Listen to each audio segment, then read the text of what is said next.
Shotakun and the Giant Stag Beetle.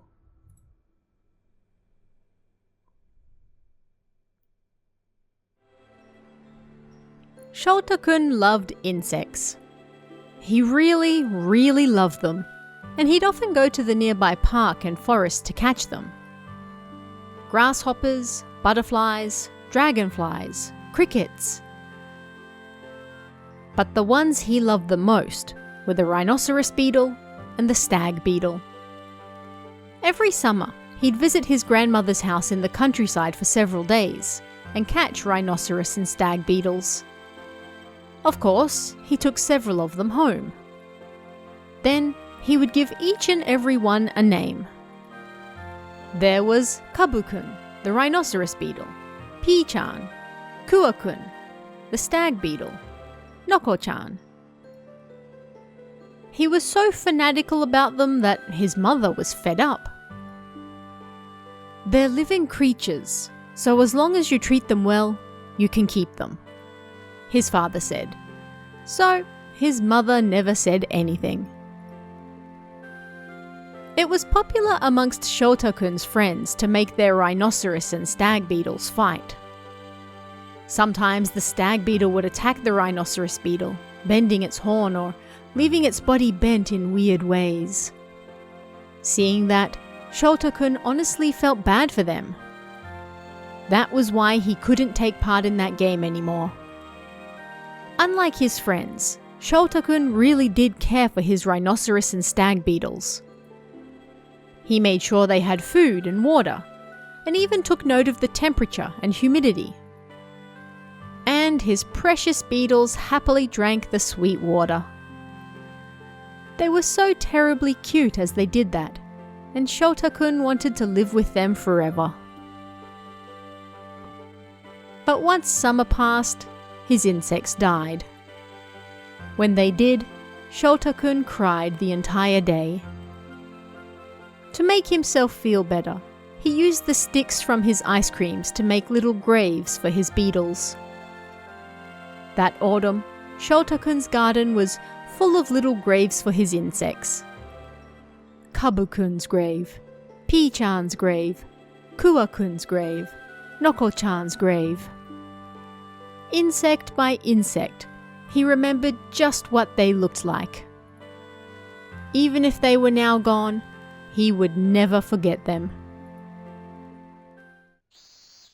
One summer, Shotakun went back to his grandmother's house in the countryside. He got up early, like he always did, and ran into the woods to find insects. He found a rhinoceros beetle right away and put it in his insect cage. Then he caught a second. After that, a stag beetle. But he felt like this one was a little different to the ones he usually caught. The mandibles were short, but they were wide open. That's a giant stag beetle! Hearing a voice, he turned, and a man holding a bug net was standing behind him. He was staring at the giant stag beetle Shotakun was holding. A giant stag beetle? Is that what they call it? Yeah.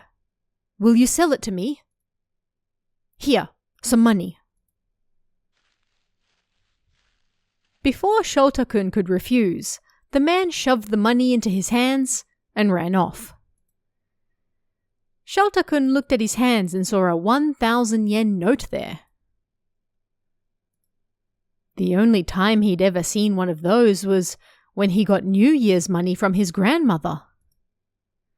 Panicking, he quickly shoved it into his pocket. He returned to his grandmother's house and started looking around the internet. He discovered that giant stag beetles were rare, and that the ones found near his grandmother's house could be sold for a high price. He quietly took the 1,000 yen note out of his pocket and looked at it. Then he had an idea. If he caught 5 more giant stag beetles, he could buy the video game he wanted. In that moment, the colour of his eyes changed just a little. The next morning, Shotokun again headed out while it was still dark. Nobody else was yet out to catch bugs. Then he went to his secret spot, the beech tree, where there were lots of stag beetles. And there they were. Not this one. Not this one either. Oh, there it was. A giant stag beetle. Shotokun quickly set out to find that man. He quickly found him. He was looking for stag beetles near the entrance to the woods. Shotokun pulled on the man's clothes and showed him the giant stag beetle he had found. "Oh, it's you! You found another one? You found a really big one this time, huh? It's close to 80 millimeters.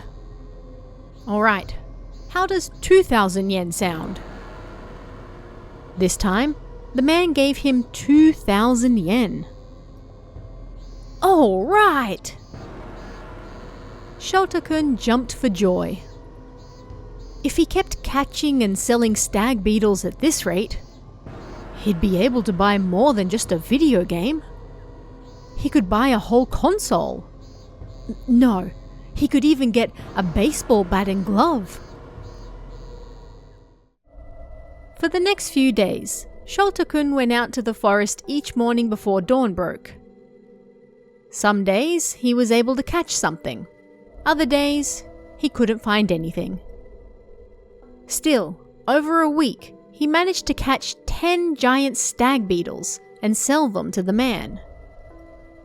Even if that man wasn't there, he called out to people who seemed to be searching for insects and quickly sold them to them. His pocket soon filled with over 10 notes. But at the time, Shotokun didn't realize something. He had left the rhinoceros and stag beetles he first caught when he came to his grandmother's house in the cage, and he hadn't given them any food or water, so they had died. As the summer holidays were coming to an end, it was time to finally return home. It was the last day, so Shotokun ran out to the woods in the morning and started searching for a giant stag beetle. But he struggled to find any. A stag beetle. A giant stag beetle. A giant stag beetle. Shotokun searched the part of the woods further in where he normally didn't go. And there, in the deepest part, he found a massive stag beetle. It was bigger than 80 millimeters. In fact, it had to be close to 90. Wow, I can get a lot of money for this one. Shotokun grinned as he looked at it. As he grabbed it from the tree, he felt like the insect said something. "No, help me." The old Shotokun who loved insects probably would have let it go. But now, the insect only looked like money to him. And that's why he tore it off the tree.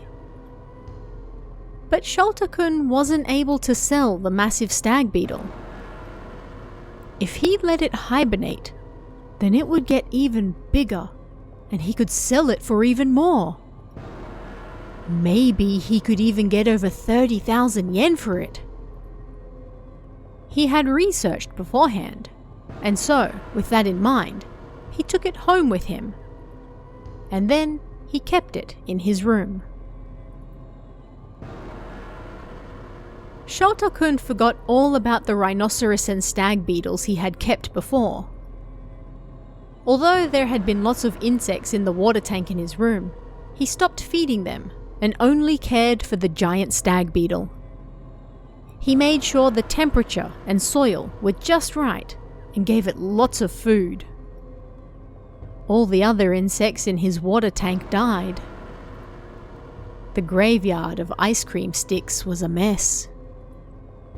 But Shota-kun had forgotten all about that.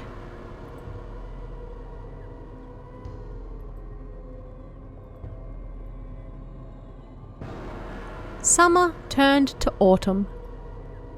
The giant stag beetle had gotten bigger.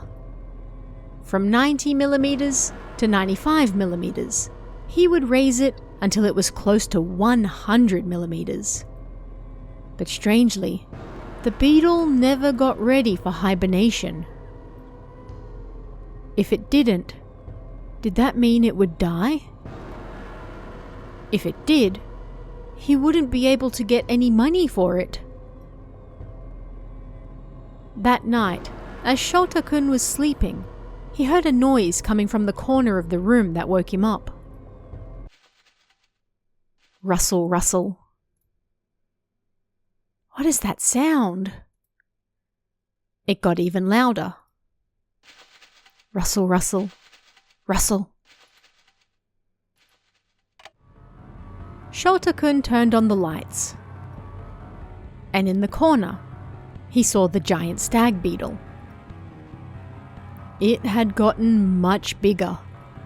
Much, much bigger. It was as big as him.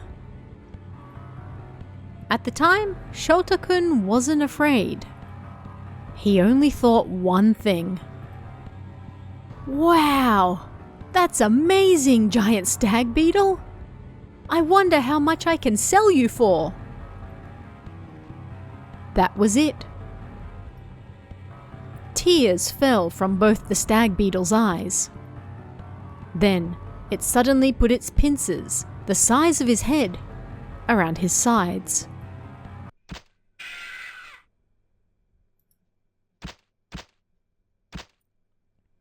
After that, the sound of something being cut echoed in the room. The next morning, Shota-kun's mother went to wake him up because he still hadn't gotten up. Looking around his room, she screamed and fainted on the spot. Hearing her scream, his father went running to Shota-kun's room. He almost passed out as well, but he was somehow able to call the police. When the police looked at his room, they were shocked. All of Shota-kun's arms and legs, and even torso, were bent in strange directions.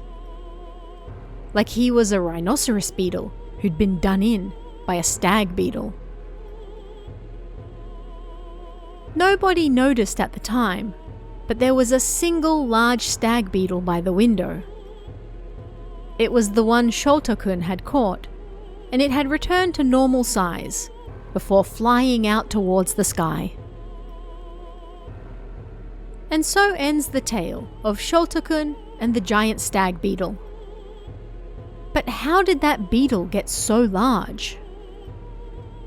We'll never know unless we ask it. But it probably heard the sad cries of the other beetles, and so it got bigger for them.